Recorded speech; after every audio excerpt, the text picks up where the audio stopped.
നാടിൻ്റെ ധനമന്ത്രി കൂടിയായ മുഖ്യമന്ത്രി പറയുന്നത് പോലെ തന്നെ വായനയും ചരിത്രപരമായിട്ടുള്ള ഒരു സംഭവം തന്നെയാണ്.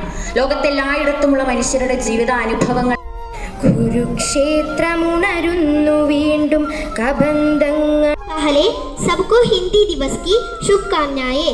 केरल आज साक्षरता के क्षेत्र में बहुत आगे है। हम श्री पी.एन. पणिकर के पुण्य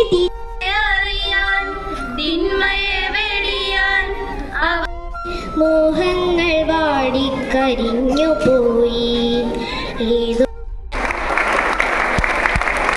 നല്ല കുട്ടികളായി വളരാൻ നിങ്ങൾക്ക് കഴിയട്ടെ എന്ന് ആശംസിച്ചുകൊണ്ട് നിർത്തുന്നു. സാംസ്കാരിക നേതാവായിരുന്നു ശ്രീ പി.എൻ. പണിക്കർ. മലയാളികളെ അക്ഷരങ്ങളുടെയും വായനയുടെയും ലോകത്തേക്ക് കൈപിടിച്ചുയർന്നു.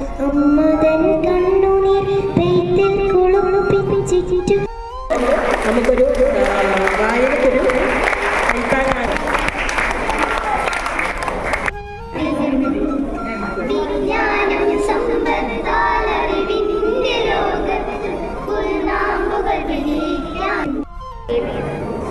ഭാരത് വായനാ ദിനത്തോടനുബന്ധിച്ച് ഒരു ചെറിയ പ്രസംഗം